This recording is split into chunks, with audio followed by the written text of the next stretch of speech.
Hello and welcome to this course on mobile marketing. Here's a quick overview of what we'll be covering in this course. First, we'll discuss why mobile marketing is so important to your business, no matter what industry you're in. Next, we'll go over how to make your sites and pages more mobile friendly. After that, we'll take a look at the various methods of sending mobile traffic to your web properties. Finally, we'll cover a couple ways you can make special use of that mobile traffic when it shows up. So without further ado, let's dive right in. Mobile usage now represents 65% of all digital media time.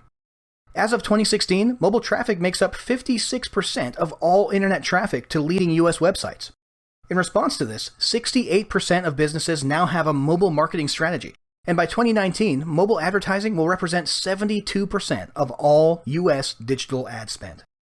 But it's not just businesses that are catching on. Consumers are starting to expect more too.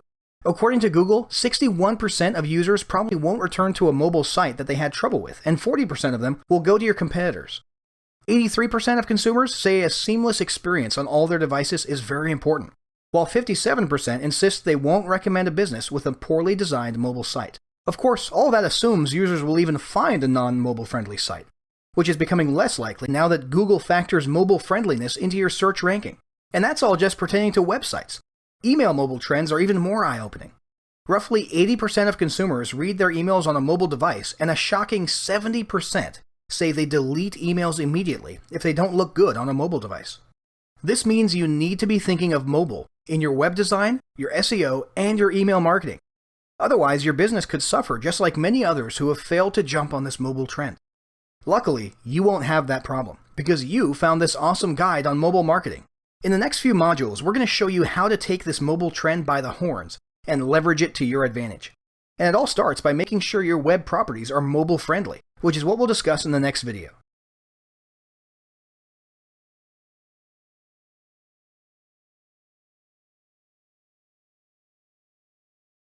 The mobile marketing journey starts with making sure your web properties are mobile friendly.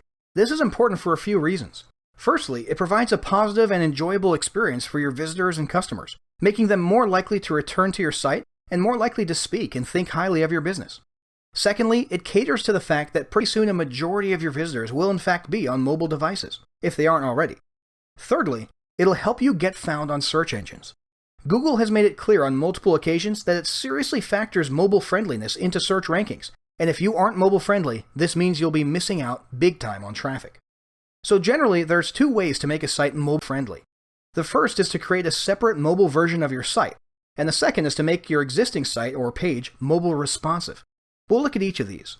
So until recently, the first option, having a separate mobile version of your site or pages, was more common. Companies were either hiring people to build separate mobile sites from scratch on one hand, or on the other hand, they'd rely on certain site builders or content management systems that would conveniently auto-generate and update a mobile version in real time when things were added to their desktop version. For most independent internet entrepreneurs, it was the latter option, of course.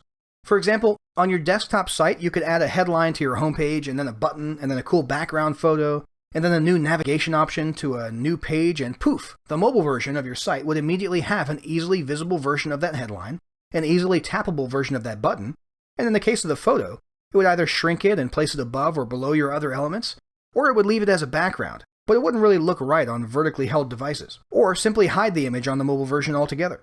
As for the navigation option that was added, it would be added to a special mobile drop-down menu. Examples of the website builders or CMSs that did this, and maybe still do, are Weebly, Wix, and many others. So that basically worked out okay, but there were a few problems. In many cases, not all the functionality would be available on the mobile version of the site. Entire buttons, options, and elements would be missing either because the designers wanted to keep things minimalistic, or because the mobile web building platform they used didn't allow certain things. Many users didn't like this and made a habit of going straight to the bottom of any mobile page they found and looking for a desktop version link so they could simply enjoy the desktop version by pinching and zooming on their device. The other problem from a designer perspective was that it was difficult to fully translate the business's brand image and feel, and the full force of the desktop website presentation, like that stunning background image, onto these clunky, bulky, narrow mobile versions. Also, there were some problems with handling the ever-increasing number of mobile devices, from phones to tablets with varying screen sizes.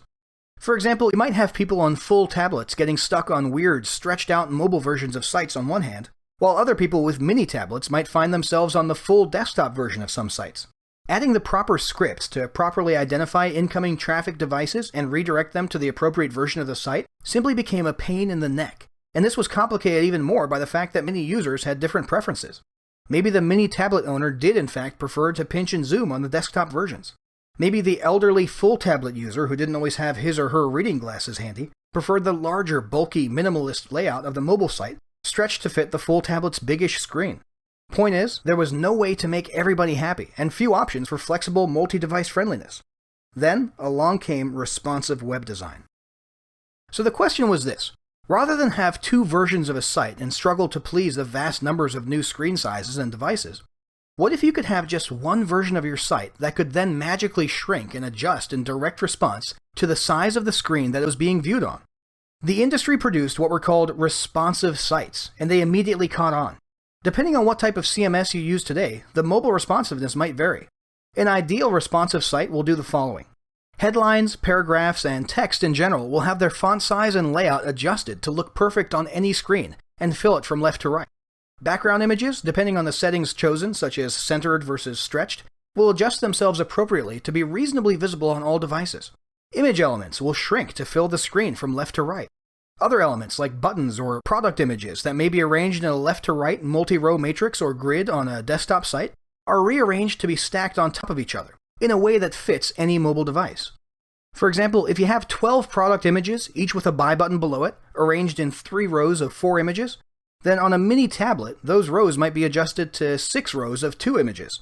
And on a smartphone, they might become a single column of one stacked on top of the other, while keeping their original left-to-right sequence or order and keeping the respective buy button under each image. And all this happened automatically on the same site with no effort required on the website owner's part. Get the picture? Now you see why responsive caught on so quickly, right? Now, responsive design isn't without its own cons and kinks, and some businesses still find that a separate mobile site still works better. So definitely sit down and determine which route is best for your business. Bottom line, look at your various options out there and come up with a plan to get your websites and landing pages mobile-friendly ASAP.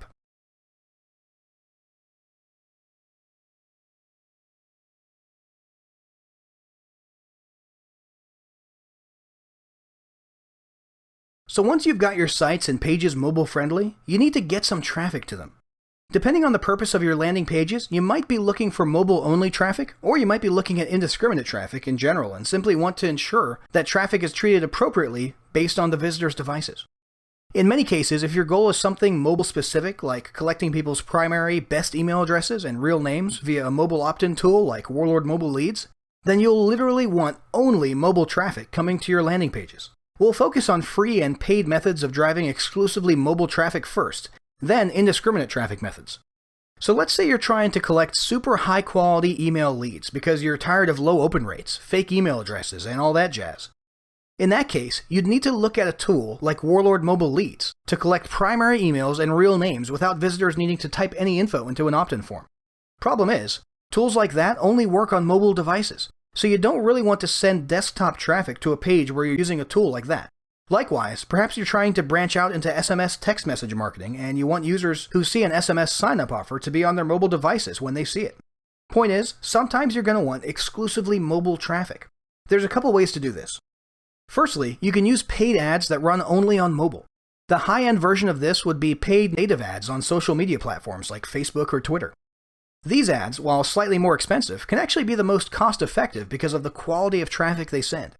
We won't go into great detail on how to create these ads since that's not the focus of this guide, but feel free to check out our other guides on Facebook and Twitter paid ads for more details. Suffice it to say, there's a very clear option in the creation process for these ads where you can choose to display the ad for mobile users only. Choose that option and all your traffic will be mobile. Another paid option is to use mobile-specific ad networks like BuzzCity or AdModa. These platforms let you target mobile users who are browsing on mobile sites or using mobile apps within these platforms' respective networks. Remember those annoying text ads that you see while using the light version of your favorite phone app? Yep, that's what we're talking about here. The benefit of this is that you can get your ad in front of a ton of people, and the clicks are very inexpensive, as little as 1 cent per click. The problem is that the traffic is much lower quality and less targetable. For example, if you're using native social media ads like Facebook, you can market your heart health related products to men over 50 in Texas who have expressed an interest in the American Heart Association, or a certain brand of heart medicine. Bingo! But if that's your target market and you're using one of these super cheap mobile ad networks like BuzzCity, then you might not see much success. These networks do have some targeting capabilities, but they're not nearly as specific or reliable as the major social media sites, so you should only use them if your target audience is relatively broad to begin with. Another newer option is Facebook Instant Articles. So Facebook Instant Articles is basically a big push by Facebook to create articles that show up in the Facebook mobile app newsfeed and render in the blink of an eye without people having to be directed to an external page or wait for the article to load. The great thing about this is that it doesn't cost money, and you guarantee that only mobile users are going to see these articles. So the idea is to add these articles to your content marketing plan and ensure they link or lead to a mobile landing page. This is a solid, non-paid method for driving mobile-only traffic. As for non-discriminate traffic, it's pretty simple. Just about every CMS will automatically show people the correct version of the site these days. Otherwise, you can use a simple mobile redirect script or plugin to redirect mobile traffic away from a certain URL and over to your desired mobile landing page. Of course, if your site is responsive, you don't even need to worry about this. That's it for this video. Go ahead and take a moment to skim through everything we've discussed and determine which traffic driving strategy might be best for your business. In the next video, we're going to discuss how to make use of that mobile traffic.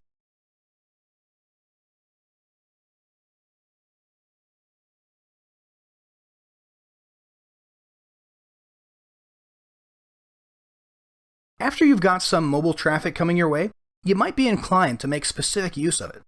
Now, the first general use of mobile traffic is more or less passive. That is, you get a good SEO boost from having a mobile site which has mobile traffic coming to it and staying on it because they enjoy it, rather than bouncing away within seconds because it's not mobile friendly, which hurts your SEO. The second use of having mobile traffic coming to a mobile friendly page is simply a positive brand image. Having an attractive mobile site reflects well on your business, makes people more likely to return, and makes them more likely to speak highly of you and share your business. This, of course, results in other things like mobile users clicking on your phone number to call your business or finding your opt-in forms or order buttons. But there's another, much more practical and specific way to make use of mobile traffic that hardly anyone talks about. And the reason nobody's talking about it is because it's brand new. This is literally a brand new state-of-the-art concept that was just introduced around early 2016. And it's still not very well known by most marketers. You see, it can be advantageous knowing what device people are on when they view your properties because of the different ways you can leverage those devices. Did you know that if a person's mobile device is prompted to send or prepare an outgoing email, by default, that email will come from whichever email account they designated as their primary email in their phone settings? This is a mobile-specific concept. Well, if you have mobile traffic, you can use a tool like Warlord Mobile Leads to actually create a little opt-in button that, when tapped, creates a pre-filled outgoing email with your choice of subject and body text, such as "please send me the free report" or something like that. And when the user hits send, that primary email address is added to your email marketing or autoresponder mailing list, along with their real name. Now, I'll give you a moment to rub your eyes and make sure you just read that correctly. Yes, this means you can leverage mobile traffic to ensure your opt-ins and leads are actually people's real, primary email addresses and real names. This means your marketing emails end up in an inbox that is actually checked several times per day, and you can personalize subject lines with people's names. Now, that personalization has already been shown by itself to increase open rates by 29% and increase the profitability of your email campaigns by 73%, while the overall effect of collecting primary email addresses and real names together via Warlord Mobile Leads has been shown to increase open rates by a whopping 533%. And no, that's not a typo. Now, email marketing and high-quality list building are not the focus of this particular guide, so we'll stop there. You can always check out our guides on list building and email marketing if you want more details on those. But the point is, if you're going to get mobile traffic, you might as well find a way to specifically leverage it. So, we've covered a lot about mobile marketing today. Probably the biggest takeaway right now is that this is non-negotiable. There's no debate. If you want your online business to survive today, you have got to be mobile friendly. And nothing that you learned in this course matters at all if you don't implement it. So, to that end, let's set up a quick 3-step battle plan. Step 1, pick a content management system or use your current one and ensure your site and pages look great on mobile. Step 2, choose one or more methods for driving mobile traffic to your properties. We suggest you spend a small amount of money experimenting with a few different paid ad options. Step 3, leverage that traffic by using mobile-specific tools like Warlord Mobile Leads to build a high-quality, high-open-rate email marketing list. Don't put off implementing these steps. Take action and start executing this plan today. And if you're interested in that resource we mentioned for building a high-quality list with best email addresses and real names, go ahead and check out Warlord Mobile Leads and see if it's something that you can use in your email marketing.